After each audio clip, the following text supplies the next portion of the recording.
नमस्कार जी। नमस्कार सर जी। क्या नाम है जी आपका? ज्योति पटेल। कहाँ से आए हैं? मैं इंदौर एमपी से आई हूँ। बहन जी, संत रामपाल जी महाराज से आपने नाम दीक्षा कब ली? मैंने संत रामपाल जी महाराज जी से नाम दीक्षा 24 नवंबर 2011 को ली है। संत रामपाल जी महाराज से नाम दीक्षा लेने से पहले क्या आप कोई भक्ति साधना भी करते थे? जी सर जी, मैं इसके पहले शादी से पहले ही मैं सभी गुरुओं के सत्संगों में जाया करती थी। वैसे पूजा पर तो मुझे विश्वास नहीं था जो कंकु चावल से करते हैं। मुझे ये पता था कि गुरु गोविंद दो खड़े काके लागू पाएँ, बलिहारी गुरु आपने जिन गोविंदिया मिलाए। तो कृष्ण जी मेरे इष्ट थे, तो इस कारण से वो गोविंद मेरे दिमाग में रहते थे। इस कारण से मैं गुरु की तलाश में रहती थी। और हमारे घर के पीछे सिंधी कॉलोनी थी, वहाँ धन निराकारिका जी का सत्संग होता था, बाबा हरदेव सिंह जी का। तो मैं उसमें भी जाती थी, राधा स्वामी के सत्संगों में भी जाती थी, ब्रह्म कुमारी के सत्संगों में भी जाती थी और आर्य समाजियों के सत्संग में भी जाती थी। और हमारे घर के साइड में गायत्री परिवार से जुड़ा हुआ एक परिवार था, तो 5 साल में उनके साथ दीप यज्ञ हवन जहाँ जो भी होता था उसमें मैं जाती थी। आपने बहुत सारे गुरु गिनाए जिनके पास आप सत्संग में जाते थे, तो क्या वहाँ आपने किसी से नाम उपदेश भी लिया था? नहीं, मैंने किसी से नाम उपदेश नहीं लिया। और नाम उपदेश इसलिए नहीं लिया क्योंकि मैं संतुष्ट नहीं थी तब तक कि ये जो बता रहे हैं इसमें मुझे ऐसा लगता था कि थोड़ा थोड़ा सबके पास है पर पूरा एक के पास नहीं है। बहन जी, आपने बताया कि पहले आप निरंकारी मिशन के सत्संग भी सुनती थी, राधा स्वामी व्यास के सत्संग भी आपने सुने तथा अन्य धर्म गुरुओं के सत्संग भी सुने, लेकिन फिर भी आपको वहाँ पर यह विश्वास नहीं हुआ कि वहाँ पर कुछ संपूर्ण है, इसलिए आपने वहाँ से नाम दीक्षा नहीं ली। फिर संत रामपाल जी के पास आपको ऐसा क्या मिला, ऐसी क्या चीज़ थी जिसने संपूर्ण आपके लिए बना दिया और आपने वहाँ से नाम दीक्षा ले ली? ये सब गुरुओं के पास तो मैं शादी से पहले गई थी, पर जब मेरी शादी हुई उसके बाद एक कंडीशन ऐसी आ गई कि मैं अध्यात्म से दूर हो गई। घर परिवार में मैं बीमार रहने लगी और बीमारियों के चलते आर्थिक कंडीशन भी हमारी ख़राब हो गई थी। और इस कारण से पंडितों के पास भी फिर परिवार वाले ले जाने लगे। जैसे मेरे पति न चाहते हुए भी सोचा कि शायद यहाँ जाए तो कुछ लाभ हो जाए, ज्योतिषियों के पास, तांत्रिकों के पास, पर वहाँ से भी कुछ हासिल नहीं हुआ। जब मेरी शादी हुई उसके 2 महीने बाद ही मुझे पीलिया हो गया था, और पीलिया इतना ज़्यादा हो गया था वो लीवर पे आ गया था। मेरा लीवर इतना कमज़ोर हो गया था कि मैं जो घर में नल आते थे उनका अगर मैं पानी पी लेती थी 2 दिन तो मुझे एडमिट करना पड़ता था, इसलिए घर में आरओ भी लगाना पड़ा था। और डकार इतनी ज़्यादा आती थी कि मैं परिवार में किसी के बीच में बैठ नहीं पाती थी, जैसे कोई भूत लगा हो और बोल रहा हो, इस तरीके से डकारें आती थी। उसके बाद मेरी बिटिया 2 महीने की थी और तब से मुझे कमर दर्द हुआ था, वो इतना ज़्यादा था कि मैं 5-6 किलो भी वज़न नहीं उठा सकती थी। अपनी बेटी को जब मुझे दूध पिलाना रहता था तो एक तकिया पैरों के नीचे, एक पैरों के ऊपर और एक पीठ के पीछे लगाना पड़ता था। और जब मैं उसको दूध पिला पाती थी वो इतनी छोटी थी कि मैं उसको गोदी में लेने के लिए तरसती थी, तो मैं 5-6 किलो वज़न भी नहीं उठा पाती थी। और मैं जो मेरे घर में नल का पानी आता था बोरिंग का, मैं वो नहीं पी पाती थी। रात को 8 बजे के बाद मैं खाना नहीं खा सकती थी, सिर्फ 2 रोटी ही खाती थी। अगर वो 2 रोटी खाने में मुझे 8 के पहले नहीं खाई, 8 के बाद हो गए 15-20 मिनट, आधा घंटा भी ऊपर हो गया तो मुझे उल्टियाँ शुरू हो जाती थी। मेरी रीढ़ की हड्डी में प्रॉब्लम हो गई थी, उसमें मुझे इतना दर्द होता था कि मैं थोड़ा सा भी झुकने में भी प्रॉब्लम होती थी, कोई वज़न नहीं उठा पाती थी। और एज भी मेरी सिर्फ 25 ईयर ही थी। पूरा जीवन था, जीवन ऐसा लगता था जैसे नरक हो गया है। फिर पास में साईं मंदिर था तो टहलने के हिसाब से मैं वहाँ जाती थी। तो वहाँ जब मैं जाती थी तो वो साईं बाबा की जो मूर्ति थी वो ऊपर उंगली बताते थे कि सबका मालिक एक। जब मैं उस मंदिर का चक्कर लगाती थी तो वहाँ पीछे ओम बना हुआ था, तो उस ओम से मैं अट्रैक्ट होती थी। मैं उस ओम के ऊपर में सिर रखकर मैं साईं बाबा से ये कहती थी कि आप बोलते हो कि सबका मालिक एक और ऊपर उंगली बताते हो, तो वो ऊपर जो मालिक है वो कौन है, मुझे ये जानना है। और इस ओम का क्या राज है, इस ब्रह्मांड का क्या राज है, मुझे ये जानना है। बस मैं इतनी प्रेयर करके घर वापस आ जाती थी। फिर भी ज्योतिषियों के पास जाती थी, कोई कहीं से लाभ नहीं होता था, सभी डॉक्टरों को बताते थे फिर भी कोई लाभ नहीं होता था। पर हमारे जो पड़ोसी हैं वो राजस्थान के रहने वाले हैं, वो संत रामपाल जी महाराज के शिष्य थे, मांगीलाल जी चौहान और उनकी वाइफ लीला जी। तो लीला जी ने मुझे एक बुक दी, ज्ञान गंगा। वो ज्ञान गंगा बुक के मैंने 7 पेज ही पढ़े थे। इससे पहले क्या होता था कि मुझे भूत बाधाएं भी थी। जब रात को मैं सोती थी तो 5-6 जन, मुझे ऐसा लगता था मेरे पलंग के आसपास आके खड़े हो जाते हैं, पर मुझे महसूस होता था। और मैं घर में किसी को बताती थी तो सब कहते थे तुम्हारे दिमाग का वहम है। तो मैंने सोचा ये घर में भी कोई ध्यान नहीं दे रहा है और इनको बताओ, दिन में काम करो रात में जागो, तो ऐसे में तो सही में मेरी तबीयत और ज़्यादा ख़राब हो जाएगी। पर जब वो ज्ञान गंगा बुक मैंने पढ़ी, उसमें सिर्फ 7 पेज ही पढ़े थे कि मुझे इतनी अच्छी नींद आई जैसे एक बच्चा अपनी माँ की गोदी में सोता है बेफिक्र होके। तो मैंने सोचा कि जब इस बुक में इतना पावर है तो जिन्होंने इस बुक को लिखा होगा उनमें कितना पावर होगा। ये सोच करके फिर मैंने उनसे कहा कि आप मुझे गुरुजी संत रामपाल जी महाराज की कोई एक कैसेट ला के देना, क्योंकि मैं बुक पढ़ नहीं पाती हूँ, मेरे ऊपर वर्कलोड ज़्यादा है घर का। तो उन्होंने मुझे सबसे पहली कैसेट ला के दी, राधा स्वामी से जो ज्ञान चर्चा हो रही थी वो वाली। क्योंकि नवंबर में मुझे उन्होंने ये कैसेट ला के दी थी फर्स्ट वीक में, और मैं जनवरी में 2012 में राधा स्वामी जी का यहाँ सत्संग होता है तो मैं नाम लेने ही वाली थी, क्योंकि गुरुओं की तलाश में मैं थक गई थी। पर मैंने सोचा था कि अब क्यों ना अब पस्त हो गई हूँ, तो अब मैं लास्ट में परिवार के सभी 200 सदस्य राधा स्वामी से नाम ले रखे हैं तो मैं भी अब ले लूँगी। तो उससे पहले ही संत रामपाल जी महाराज की दया हो गई मेरे ऊपर और मुझे वो कैसेट मिल गई। मैंने वो कैसेट में 2.5 घंटे का सत्संग था, मैंने लगातार सुना। उसमें संत रामपाल जी महाराज राधा स्वामी की ही बुकों में से खोल खोल कर बता रहे थे, पढ़ कर बता रहे थे, बिल्कुल उंगली रख कर यूँ बता रहे थे कि ये जो राधा स्वामी पंथ है इसमें ये जो नाम है ये काल के हैं, और जो काल की भक्ति करते हैं वो काल के मुँह में ही जाएंगे, उनको कभी सुख हो ही नहीं सकता।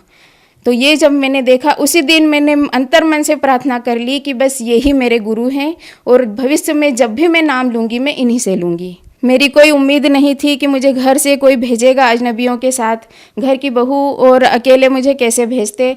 पर परमात्मा जी की दया से मेरी कुछ सहेलियां तैयार हुई, उसमें से एक मेरी रिश्ते में ननंद भी लगती है और बहुत एज में बड़ी थी, तो उनके ऊपर भी दया हुई। फिर ऐसे मेरे परिवार वाले राजी हो गए और उनके साथ मुझे 15 दिन के बाद ही आश्रम भेज दिया, सतलोक आश्रम बरवाला।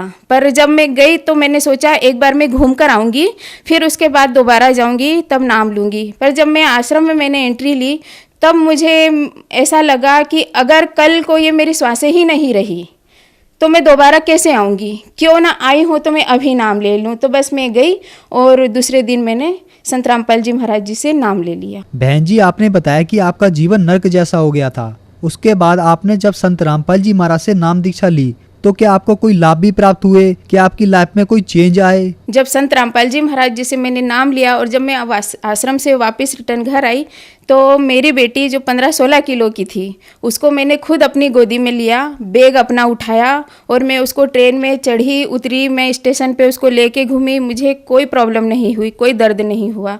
और जब मैं घर आई तो जो हौदी रहती है जिसमें पीने का पानी आता है वो मैं नहीं भर पाती थी, पर उस दिन मैंने वो 15 लीटर की कैन अपने हाथों से उठाई, पर मुझे कोई दर्द नहीं हुआ उस दिन। और फिर मैं कपड़े धोए थे तो वो लेकर मैं छत पे गई। संत रामपाल जी महाराज जी से नाम लेने से पहले मैं 15 दिन तक छत पर नहीं जाती थी। मैं 15 दिन में एक बार कपड़े इसलिए धोती थी कि एक ही दिन मुझे दर्द सहन करना पड़ेगा। पर संत रामपाल जी महाराज जी से नाम लेने के बाद जब मैं वो कपड़े में ऊपर लेके गई मुझे कोई दर्द नहीं हुआ। संत रामपाल जी महाराज की दया से मुझे वो आरो का पानी भी नहीं पीना पड़ा। अपने घर में जो बोरिंग का पानी था वो मुझे सूट कर गया, मुझे कोई प्रॉब्लम नहीं हुई। और जब मैं वापस आई तो मेरा थोड़ा विरोध भी हुआ घर में कि अकेले नहीं जाना है, तो परिवार वालों ने साम दाम दंड भेद ऐसे हर तरह उन्होंने कोशिश करी मुझे ये भक्ति छुड़वाने की। तो मैंने उनसे कहा, जब मैं आपको अपनी प्रॉब्लम बताती थी तो आप कहते थे कि तुम्हारे दिमाग का वहम है, पर अब ये प्रॉब्लम का सॉल्व जब मैंने खुद ने खोज लिया है तो आप मेरा विरोध क्यों करते हो? मुझे जाने दिया करो। पहले भी तो आप डॉक्टरों के पास लेके जाते थे, वहाँ भी खर्चा लगता था। तो मैं मेरे पति से कहती थी कि आप खुद चलिए मेरे साथ संत रामपाल जी महाराज के आश्रम में, आप देखिए, पर वो नहीं माने और उन्होंने मुझे भी मना कर दिया नहीं जाना है। तो उन्होंने एक ऑप्शन मेरे सामने रखा, मेरे पति ने ऑप्शन रखा कि या तो गुरुजी को छोड़ दो, तुम्हारे संत रामपाल जी महाराज को, या हमें छोड़ दो। तो हमने कहा वैसे भी मेरा जीवन तो नर्क ही था, यहाँ तो रहना था तो समय के पहले ही मैंने मर जाना था, पर मैं संत रामपाल जी महाराज की भक्ति नहीं छोड़ूंगी, मैं परिवार छोड़ दूंगी, मैंने ये कह दिया। तो उन्हें लगा कि ये नहीं मानेगी, तो उन्होंने और दूसरे तरीके अपनाए जिससे मैं भक्ति छोड़ दूं। तो उन्होंने एक बार ऐसा कह दिया कि आप ट्रेन में जाती हो तो और जेंट्स भी जाते हैं पूरी ट्रेन में, कोई ऐसा साधन हो जिसमें सिर्फ लेडीज़ ही जाएं। तो मैंने सोचा कि ये तो मुझे ऐसा अभी तक कोई साधन नहीं बना है जिसमें सिर्फ लेडीज से ही जाए। ट्रेन में तो सभी जाते हैं, उनको हम किसी को मना नहीं कर सकते, बस में भी सभी जाते हैं जेंट्स लेडीज़, अब मैं क्या करूं, ये मेरी भक्ति छुड़वा के ही रहेंगे। तो मैंने, और उससे पहले मेरा नाम भी खंड हो गया था, काल भगवान का अटैक उस टाइम पर मेरे ऊपर हुआ और गेहूं में कीड़े हो गए थे। तो मेरे पति 2 दिन पहले ही सल्फास के इंजेक्शन लेकर आए थे 4। जो भगत हैं, जो भक्ति करते हैं, उनको गुस्सा नहीं करना चाहिए। ये गलती हुई है मुझसे, मैं गुरुजी से माफ़ी चाहती हूँ, संत रामपाल जी महाराज जी से, पर मेरा नाम खंड होने की वजह से ये हुआ था मेरे साथ। तो मैंने वो एक गुस्से में वो इंजेक्शन लिए और पी लिए कि अगर मोक्ष के लिए ये शरीर मिला है, अगर इस शरीर से मेरा मोक्ष ही नहीं होगा तो ये शरीर मेरे किसी काम का नहीं, और मैंने वो पी लिए। जब मेरे पति को पता चला आधे घंटे के बाद, तो वो मुझे यूनिक हॉस्पिटल लेके गए। तो यूनिक हॉस्पिटल में, वो इंदौर में ही है, दशहरा मैदान के सामने, तो जो वहाँ डॉक्टर थे उन्होंने कहा इसने जो लिया है वो सैंपल भी आप ले आइए। तो मेरे पति घर से वो सैंपल लेके आए। जब तक यूनिक हॉस्पिटल के डॉक्टरों ने मुझे चौथराम रेफ़र कर दिया था कि इसका इलाज यहाँ नहीं है, इसे चौथराम हॉस्पिटल ले जाओ। तो जब मुझे चौथराम हॉस्पिटल लेकर गए, उस टाइम तक मेरी शरीर की एनर्जी पूरी ख़त्म हो चुकी थी, आंखों के सामने अंधेरा छा गया था, पर मेरी जो चेतना थी वो ठीक थी। मैं सबको सुन रही थी, वो क्या बातें कर रहे हैं क्या। जब मुझे चौथराम हॉस्पिटल के आईसीयू बेड पर ले गए, तब मेरी आंखें बंद थी, तो मेरे बेड के साइड में ही डॉक्टर खड़े थे और मेरे पति खड़े थे। तो मेरे पति से कहा डॉक्टर ने कि दूसरी जो पॉइज़न है वो अगर 1 लीटर भी कोई ले लेता है तो उसका तोड़ बना हुआ है, पर आपकी वाइफ ने जो पॉइज़न लिया है इसका इस पृथ्वी पर अभी तक कोई तोड़ नहीं बना है, इसका विदेशों में भी तोड़ नहीं है। तो अगर आप इसे विदेश ले जाओगे वहाँ भी इसका कोई तोड़ नहीं है, इसलिए आप इसका इलाज मत करवाओ, ये मरेगी ही मरेगी, ये 100% डन है। आप इसका इलाज मत करवाओ, इसे कोई पैसा मत लगाओ, इसे आप घर ले जाओ। तो मेरे पति ने कहा कि वो जितनी देर जी रही है इतनी देर तो उसका इलाज कर दो, ये कहा। तो फिर डॉक्टरों ने मेरा इलाज शुरू किया। इस बीच में संत रामपाल जी महाराज के पास प्रार्थना लगाई थी कुछ भगत भाइयों ने कि इंदौर से एक माई है, ऐसा हो गया है, उनके साथ पॉइज़न ले लिया है। तो तब कबीर साहब का, परमात्मा जी का प्रकट दिवस था। तब संत रामपाल जी महाराज ने प्रार्थना का जवाब दिया कि बेटी को कुछ नहीं होगा, पर जो सतनामी हैं वो उसके पास रहें, जिनको सतनाम मिला हुआ है। तो सतनाम में इतना पावर है कि काल उसके पास नहीं जाएगा। तो जो भगत थे वो बारी बारी से चौथराम हॉस्पिटल में आते थे, वो बैठकर सुमरन करते थे। तब फिर वापस गुरु संत रामपाल जी महाराज के पास प्रार्थना लगाई कि आईसीयू में हमें नहीं जाने देते। तो संत रामपाल जी महाराज का जवाब आया कि आप हॉस्पिटल के गेट पर बैठकर कर लो। तो जब कोई सतनामी वान नहीं रहता था तो मुझे आईसीयू में अंदर पता चल जाता था, क्योंकि अगर सब बिजी हैं, सबके छोटे छोटे बच्चे हैं, बारी बारी से रहते थे, किसी को अचानक काम आ जाए वो चले जाते थे। तो अंदर क्या होता था मेरे साथ कि मेरी छाती के ऊपर कोई आकर बैठ जाता था, तो मेरी घबरा कर नींद खुलती थी। फिर वहाँ जो गार्ड होता था मैं उसको बोलती थी कि 16 नंबर से किसी को बुला दो। तो मेरे पति अंदर आते थे, फिर मैं उनसे कहती थी कि मुझे लगता है बाहर कोई भी भगत नहीं है संत रामपाल जी महाराज का। तो वो बोलते थे हाँ वो थोड़े काम से बाहर गए हैं, तो फिर वो तुरंत फ़ोन करके उनको बुलाते थे। और इस बीच में मुझे एक गलत डोज भी दे दिया था डॉक्टरों ने अंदर। तो वो वहाँ पर जो काम करने वाले थे, सिस्टर थी, नर्स थे, वो सब घबरा रहे थे। और जब डॉक्टर आए अंदर, डॉक्टर का नाम पीयूष जोशी है, जो मेरा इलाज कर रहे थे, तो उनसे बताया कि इसको जो नहीं चढ़ना था वो दवाई चढ़ गई है। तो डॉक्टर ने कहा कि वैसे भी ये मरने वाली है, टेंशन मत लो, पर बाहर पता मत होने देना, वैसे भी ये मरने वाली है, इसका टेंशन मत लो, जो भी चढ़ गया है। उन्होंने कोई टेंशन नहीं लिया डॉक्टर ने। और वो जो पीयूष जोशी डॉक्टर थे, वो दिन में 2 बार आकर, मैं अगर नींद में मुझे लग जाती थी तो मेरी पाँव पकड़कर यूँ हिलाते थे और कहते थे तुझे इस सृष्टि पर कोई नहीं बचा सकता। वो डॉक्टर मुझे दिन में 2 बार ये याद दिला कर जाते थे कि सृष्टि पर मुझे कोई बचा नहीं सकता, क्योंकि उनको ये पता था कि मैं मरी हुई ही बाहर निकलूँगी तो बाहर किसी को पता नहीं चलेगा। पर जब 7वें दिन सब डॉक्टरों की टीम इकट्ठी हुई और मेरे पति को बुलाया और कहा, 7 डॉक्टर थे, उन्होंने कहा कि अब 15 मिनट के बाद आपकी पत्नी का लीवर फट जाएगा, क्योंकि इसके लिए हार्ट पूरा ख़राब हो चुका है, फेल हो चुका है इसका हार्ट, इसका किडनियाँ ख़राब हो गई हैं, इसके फेफड़े भी ख़त्म हो गए हैं और इसका लीवर है, अब 15 मिनट में वो भी फट जाएगा। अब ये 15 मिनट बाद मर जाएगी, अब आप इसे वापस ले जाने की तैयारी करो। तो उस टाइम पर मेरे पति ने कहा अचानक से रोते हुए कि शायद अब इसके गुरुजी संत रामपाल जी महाराज ही इसे बचा सके। तब उन्होंने ये कहा और गुरुजी के पास फिर प्रार्थना लगी। तो संत रामपाल जी महाराज के पास, वहाँ सतलोक आश्रम बरवाला में जो एक नीलेश भगत जी थे, वो पुस्तकालय में सेवा करते थे, उनके पास फ़ोन गया, उनसे सारी बात बताई कि डॉक्टरों ने ऐसा ऐसा बोल दिया है, 15 मिनट बाद ही मर जाएगी। तो नीलेश भगत जी संत रामपाल जी महाराज जी के पास गए प्रार्थना लेकर और संत रामपाल जी महाराज से कहा, तो संत रामपाल जी महाराज ने कहा कि काल ने जो करना था वो कर चुका, अब बेटी के पास मैं खुद जाता हूँ, आधे घंटे के बाद तुम हॉस्पिटल में फ़ोन लगाकर पूछ लेना। और सर जी, ये वो चमत्कार हुआ जो डॉक्टर सब ने मना कर दिया था कि 15 मिनट में मैं मरने वाली हूँ। उसी टाइम मेरी वापस जांच हुई और जो रिपोर्ट आई आधे घंटे में वो मेरी सही आई। तब डॉक्टरों ने कहा कि ये चौथराम हॉस्पिटल बना है तब से अभी तक का ये पहला केस है जो ये पॉइज़न वाला ठीक हुआ है। और जब मेरी छुट्टी हुई वहाँ से तो डॉक्टरों ने कहा था कि पता नहीं कैसे बच गई है, पर अगर बच गई है तो इसके लिए कुछ नियम हैं, वो इसने फॉलो करने हैं कि 6 महीने तो इसको इंदौर सिटी से बाहर नहीं जाना है, क्योंकि ये पॉइज़न बाद में भी असर कर सकता है। और इसने 6 महीने तक तो ये बिस्तर पे ही रहेगी, 3 महीने तक ये इसको सिटी से बाहर नहीं जाना है। और अगर ये बच भी गई है तो एक लकवा वाला कैसा रहता है वैसा इसका जीवन रहेगा। तो मैंने कहा मुझे बचाने वाले मेरे संत रामपाल जी महाराज हैं, अगर उनकी दया है तो वो मुझे तुरंत आश्रम में बुलाएंगे। और संत रामपाल जी महाराज ने ये बोल भी दिया था प्रार्थना में कि जैसे ही हॉस्पिटल से छुट्टी हो बेटी को लेकर यहाँ आना और नाम शुद्ध करवाना उसका, क्योंकि उसका नाम खंडित है। तो मुझे तो अब परिवार में कोई ले जाने वाले नहीं थे, मैंने परमात्मा जी से ही अरदास की, गुरु जी से, संत रामपाल जी महाराज जी से कि आप ही अच्छे करने वाले हो तो बुलाने वाले भी आप ही हो।